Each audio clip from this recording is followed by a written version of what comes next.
The root of the problem in the sustainability crisis is a loss of the sacred.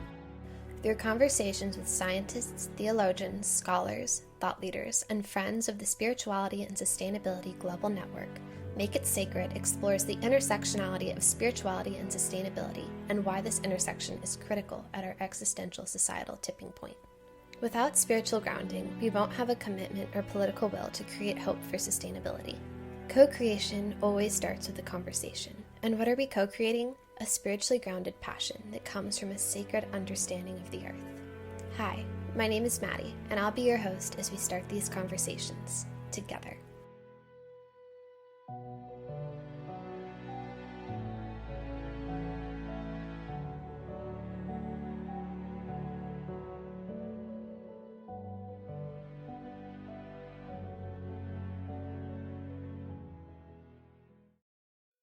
Hello everyone. Today I'm very excited to introduce you to my friend Sarah Nordseth. Sarah creates purpose-driven gardens that provide inspiration, wildlife habitat, food, and medicine through her ecological gardening business, Living Landscapes Design. She sees us all as active members of our ecosystem that give and take from the land on a daily basis to meet our needs. For her, the phrase ecological gardening reminds us that we are part of the garden and the garden can be woven into wild nature herself.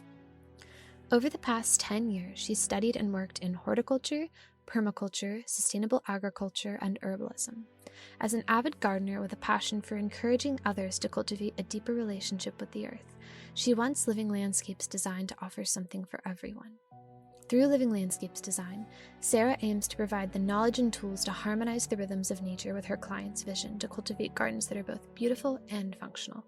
The materials she uses are always high quality, organic, and holistically supportive. She selects plants that are well adapted to grow at your site and primarily focuses on perennial species that require less maintenance and give more return over time. Sarah is local to the Northern Virginia area, but if you live elsewhere and can't utilize her services, you'll still learn a lot from this episode.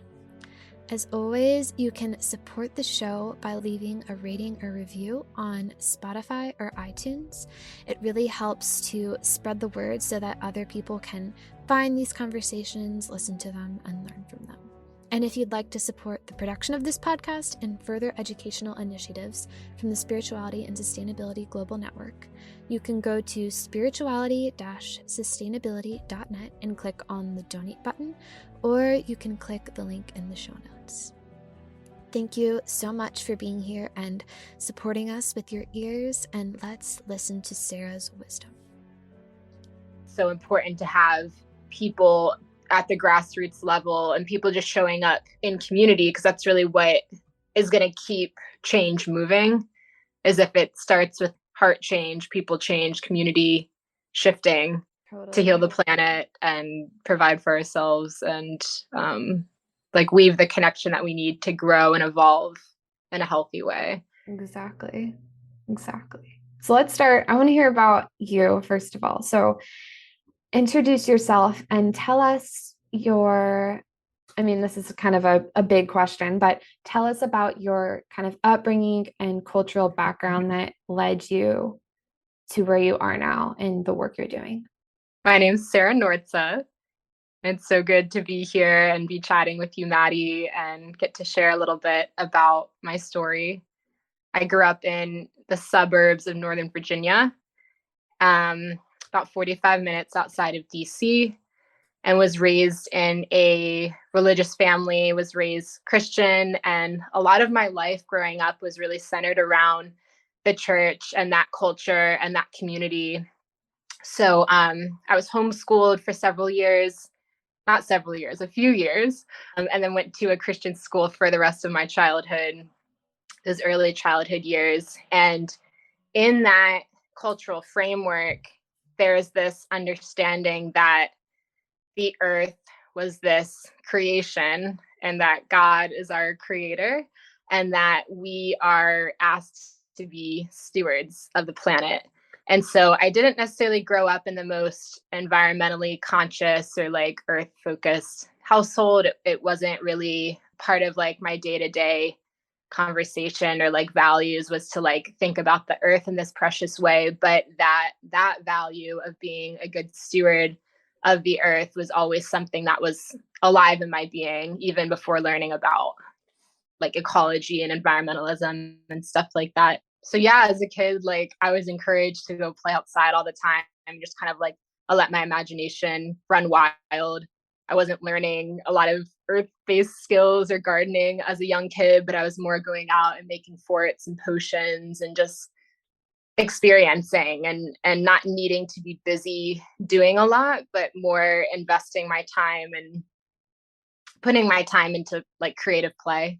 Towards the end of high school, I went on a trip with this organization called Teens Camping Tour of the West. And that was a big turning point in my childhood where I moved through a period of not really knowing about my interconnectedness with the planet, not really having a concept of that, but it was more of a concept of like me and nature as separate. And so at the end of my high school years, I went on this trip where we drove across 23 states in 21 days, and we slept on the ground under the stars every night. And the purpose of the trip was, yes, to get us out experiencing nature and seeing all of the amazing diversity of the land in the United States. But there's that deeper purpose to also recognize our connectedness to these places and to recognize God and spirituality within us and within these places that we feel so inspired by and in awe of. So it was during that time that my concept of who I am and what I am in the mix of all of this, that concept started to evolve into something that was more certain of my place in all of it. I remember this time, I'll never forget it, where it was maybe halfway or like 2/3 of the way through the trip, and I'd already had all these amazing life-changing experiences. I'd never traveled more than like 5 or 6 hours away from home before this point, so it just blew my heart and mind wide open to travel and experience this amazing landscape that we have. So yeah, I was at this lake in, I want to say it was Montana, and we were camping next to the lake and swimming in it and having this beautiful morning. And I go to wash my hair with Suave shampoo, and one of my counselors just pointed out, like in a really gentle way, but they're like, you know, that shampoo is going into the water and that it doesn't biodegrade, and it's actually, you know, polluting the water. If everyone were to do that, the water wouldn't be clean anymore. And I just went, oh, of course, you know, like I just hadn't really thought about it that way before. Like these choices we make have this effect that make these places less pure, less wild, less clean. So it was this cool sort of moment when I got to realize, okay, how important my energy is and the choices that I make for preserving and helping to regenerate this planet that I want to enjoy and that I want so many others to enjoy the beauty of. That's beautiful. That's funny. We had a very similar upbringing. Like I was homeschooled as a young kid too, and like similar household and everything. So it was fun to hear you talk about having that cultivated value of creation care in you, because I don't think that is a super common thing that we talk about in the church. I think the first time I really heard about that was actually like in a Jewish text when they talked about creation care, but it is so central and so important, and it's literally the first book in the Bible. It's kind of the first command that God gives man, is to take care of the earth. Yeah, so it's been really fun kind of evolving my concept of spirituality and my lived experience of what spirit is and what this planet, what the universe is. And then to look back at those teachings and like the book of Genesis, for example, where it's all about care and reciprocity and recognizing our interconnectedness with the natural world. Yeah, that's amazing. And how does that tie into, I want to hear about your work too, because you work in permaculture, correct? Is that sort of what your business is centered around? It's a big part of it. Okay. What I call what I do is ecological gardening, okay. where people are part of the landscape, not separate from, but we are important components of the landscape. And our energy, our consumption is all part of, never separate from. Permaculture was a big part of my background and my training. I got a permaculture design certificate several years ago. And so I use that framework and philosophy to inform what I offer. And there's a lot of that alive in what I do. They're the three ethics of earth care, people care, and fair share.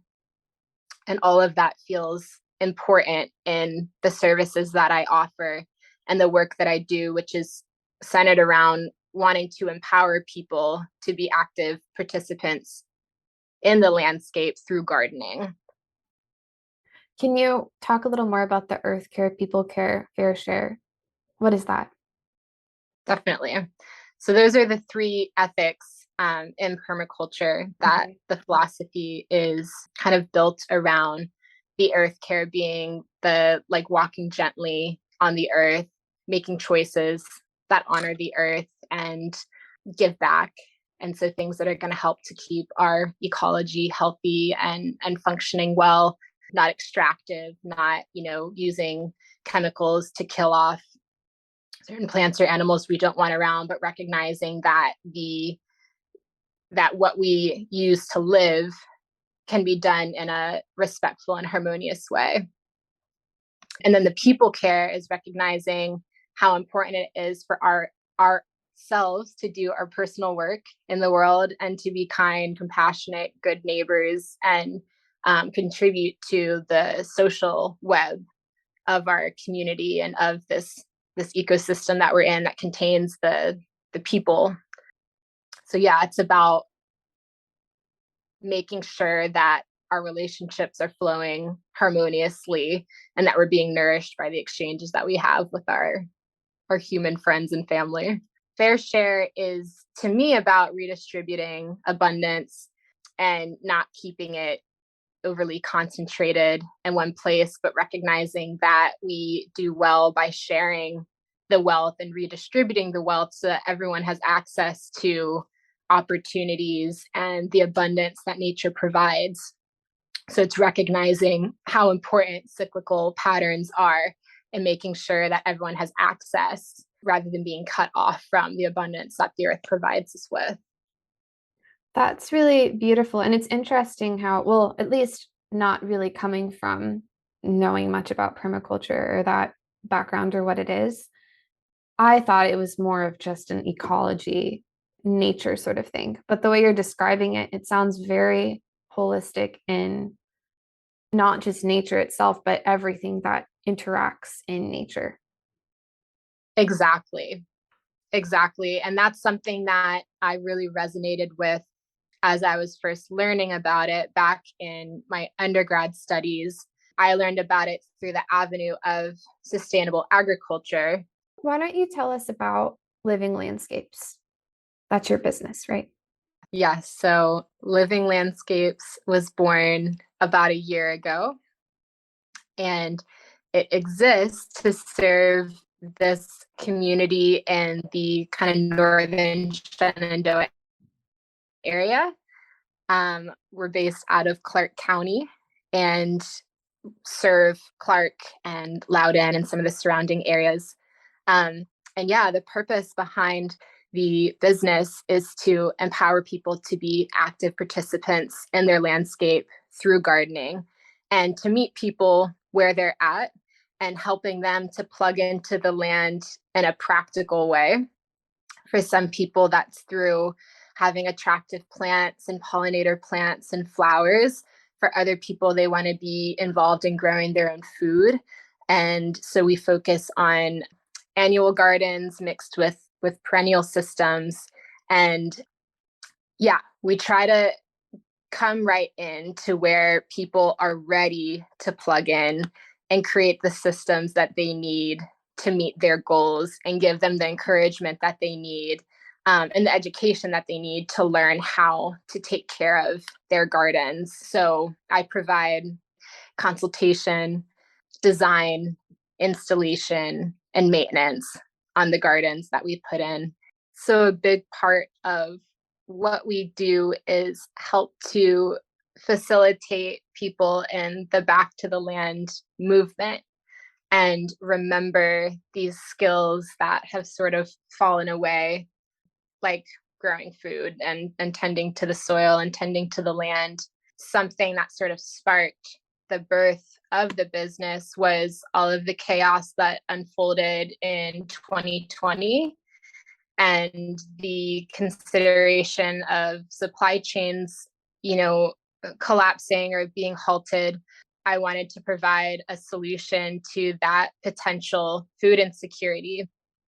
And so looking at home gardens as a way to create some more security and provide education and develop systems to allow people to grow their own food felt like something that was really important and feels like an important thing to grow into collectively in general with the various kinds of social and environmental instability that we have going on in the world.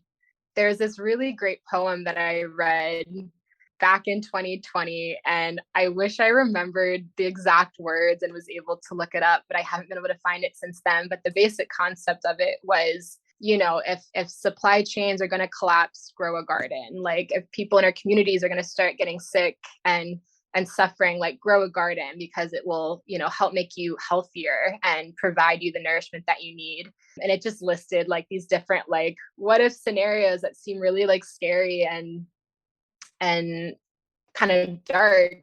And there's a lot of different issues that we have, collectively in our communities and in our personal well-being, and growing gardens and tending to the earth provides so many different solutions. So I get to where I like to talk about every single one. There's not just like one thing that gardening provides for us, like food, but it's food, it's, the medicine that vitamin D and fresh air are to our systems, our personal beings. It's the happy hormones, that get released in our brains when we're tending to the earth. And it's the nourishment of the food not only being, mineral rich and really high quality because it's so fresh and so local, but it's also it's soulful. It's creating culture and enriching our communities one household at a time.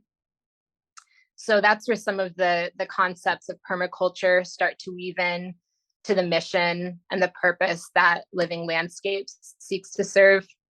And yeah, ideally, we'll work with people that bring us on to do a thorough consultation and read the landscape and get to know the client's goals and vision and how in which ways they want to be plugged into maintaining their gardens.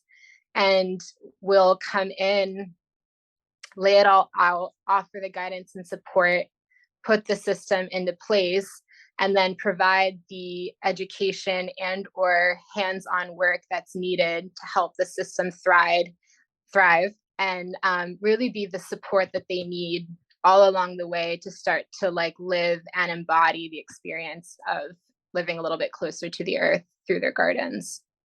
When you were speaking about that, I couldn't help but think, I'm living with my grandparents right now, and my grandfather talks about when he was a little boy during World War II, he grew a victory garden in his backyard and it fed all the neighbors. And he had lettuce and radishes and all of these things. And even as a young child too, this is separate from gardening, but he knew how to catch crabs.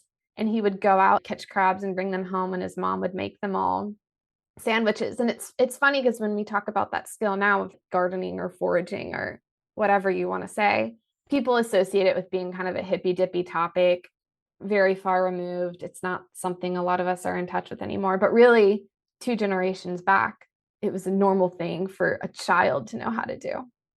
Right. Exactly. And I talked about this with Katie too in our interview together on this podcast, but it's a very central and important part to being human is to be connected to the land in that way, because then these anxieties that we have when these events happen that we can't control, a lot of that anxiety comes to like, how am I going to survive if there's not food on the shelves? But if you have a skill that you've cultivated that allows you to really thrive and live in tune with nature despite what's happening on a broader global scale, because you're connected to where you Right. are. Exactly. And going back to that poem that I referred to, it made me picture, so say none of this chaotic stuff happens, say no collapse truly happens. In the end, we have these beautiful gardens we've been tending to and these little like at home paradises that I think so many of us really crave, and we don't know how to create them. And I hear so many people all the time wanting to be more plugged in, wanting to know how to read the land, wanting to know the plants and how to use them. And it's just this exciting wave, to be catching where, yes, there are these stresses that are kind of guiding us here, but there's also this wonderful remembering and this joy that comes from the simplicity of working with the plants and eating right from your own yard. Totally. Tell us how we can implement some of these practices of gardening, of connecting to the earth, of doing these things. How can we do these in our own lives? Assuming we don't hire someone like you. Totally.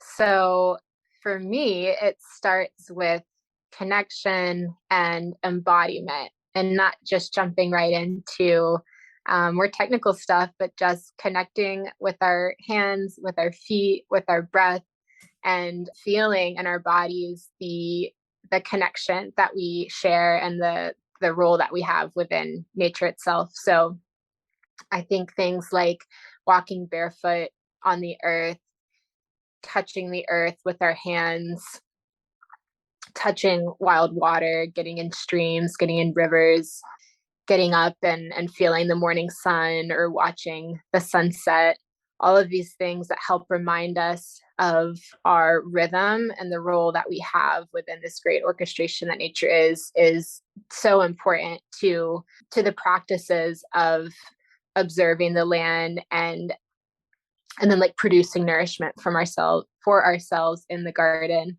Other things that I find really helpful and easy and practical to plug into at home are things like composting, or if you're in a neighborhood, putting a rain barrel and starting to collect rainwater for your garden. Going back to composting, like there's so many different ways that you can do it, from those little like tumblers you can purchase to have at home, or you can build a, like 3 bin system and do a like bigger compost pile that way. Things like that help remind us of like where our food goes and like the stuff that we don't use, what it breaks down to become. It goes through this amazing process and ends up as the really nourishing soil amendment that we need to continue to grow more food for us. So it's like plugging us into that energy loop that is our like food production and consumption all happening. Yeah, and I think it's easier than we think. Like composting, for example. You can build I mean, you know about all of this, but I'm just thinking about my childhood and my family. Like you can build a box in your backyard and just put all of your perishable plant-based food scraps, and it turns into the most beautiful dirt in the world that you It's can use so in your fun. garden. Yeah. It truly is magic. And then one other thing I'll add is just slowing down to get to know the plants is so important. I think that this can be done by both learning how to identify them and recognize them, but also in just slowing down and observing them and looking at their patterns and taking in their beauty and noticing how unique and different each one is. And then if you feel so inclined, consider talking to the plants and listening and understanding what they're here to do. There's so much to learn from each one by simply being around them and seeing them. And then also if you crack open books or get some of these great plant ID apps, you can start to learn what they are and what their uses are for. And it's truly life-changing to recognize how many of the plants that grow right around us are edible or medicinal. And then if you also recognize, like from an ecological perspective, how important some of them are for things like erosion control or creating wildlife habitat after land has kind of been degraded and cleared, like these plants that'll come back and fill in. Some of them we consider invasive species, and people don't really like them, but they are serving an ecological role of stabilizing the soil and creating habitat and food for birds. And it's just really amazing to start to learn like what kind of wisdom they hold and how they thrive and live to like hold this living biosphere all together. I listened to a talk about a woman, she was talking about Lyme disease the other day. Mm-hmm. And someone asked her, and this ties in exactly to what you're saying so beautifully. Someone asked her why it's so prevalent, why so many people are getting it, and why it's so common now. And she actually is located in Leesburg, so it's the same sort of ecological environment that you're working with. And she was saying that a big problem is that as people develop things and they cut down trees and they change, they drive the foxes out of the cities and out of the neighborhoods and the woods, that there's an overabundance of rats and mice that carry ticks. And so you think about, that just what you're speaking of, it's more of a problem of sort of a natural system that we've disrupted that holds in check these things that we view as pathogenic or disease carrying. But really it's not the things themselves, it's the system that we've disrupted that naturally held these problems in check. And it's so fascinating to hear about you speak about this, because the ways that we've kind of adulterated or interfered in natural systems are more of the problem than the natural systems are. Those aren't the problems. That was really well said. Yeah, I really appreciate that, because I think we can, demonize things like ticks because they're scary and they carry Lyme disease, but it's the system in which they're no longer kept in check because they don't have predators that they start to become an issue. And so if we want to find a solution, it's less about troubleshooting the tick population and more about zooming out and finding, what's causing their predators to die off, and how can we look at the whole web of life and create the little, I guess, use the smallest impact to make the most change. Mm-hmm. And that's an important component of permaculture, is creating systems where as little input is needed as possible, at least as little external input is needed as possible to let these systems thrive and continue to flourish. So I know this is a very location specific question, but assuming that we have a lot of people listening from the state of Virginia, what are some native plants and some pollinators that we could easily plant as wildflowers or any sort of plants like that in our gardens, in our yards? Two of my favorites that are coming to mind right now are yarrow and echinacea. They're so hardy and so beautiful. They're wonderful for pollinators and great herbal medicine as well. Echinacea being really great for the immune system. Bees and butterflies absolutely love them, and they're really hardy and easy to grow as well. Like they can take, fluctuations and watering and things like that. So they're pretty easy getting established in the garden. Yarrow, similarly, they both kind of thrive in soil that's not great and doesn't need a lot of TLC. And echinacea is purple coneflower, correct? Correct. It's a beautiful kind of, it looks like what it sounds like, purple coneflower. It's beautiful. Yeah, exactly. It's got that spiky head, and when they die back and are no longer, nice and purple, the seeds will dry out and birds like to feed on those. So even after they're done being, this attractive display, they turn into this functional piece that is food for wildlife and more habitat for wildlife in the cold months. That's wonderful. Yeah, they're such beautiful flowers. Whenever I pass, my family is really into native gardening, and my grandmother is. And whenever I pass like an area that has a native garden, it's just so distinctly beautiful, and it stands out because it just kind of looks, not that other flowers aren't beautiful, but native flowers, there's something about them that just, it's like they belong there in a yard when you see them. Yeah. I think there's a softness to it and a familiarity, because if we drive down the interstate or, down a rural road, we're seeing these flowers pop up everywhere naturally. And I think there's something about this process of remembering where it feels good to like regenerate by bringing the native plants in. Totally. Can you tell us one final question? What is something in your work, in your life, in your community that gives you hope? I know that's a big question, but you can think about it for a minute if you want. I think right now it's like the power of the collective and remembering that none of us do this work alone, whether it be our own personal self-work or the work of growing food for our households and our communities. It's so important to have relationships that help to support that and keep us happy and thriving and active. So feeling how supportive like friends and my community network is to me as I grow this business, as I do my own personal work and grow the women's circle that I've been plugged into and creating, it all feels like this sort of social investment is really, really important because we're what holds it all together and makes it fun. And that nourishment that we get from our relationships is part of our happiness and what keeps it all flowing. Totally. And I know I said that was the last question, but I want to hear you say a little bit about the women's circle and that social engagement and connection piece that I know is so important to you. It's important to me too. But can you tell us a little about what that is and why it's important to you? Absolutely. So we have been gathering since last October in Berryville, Virginia, and we've named the group The Well because it feels like a space for us that is nourishing, that has depth, that helps us find clarity, and that is something sort of like fundamental to our well-being.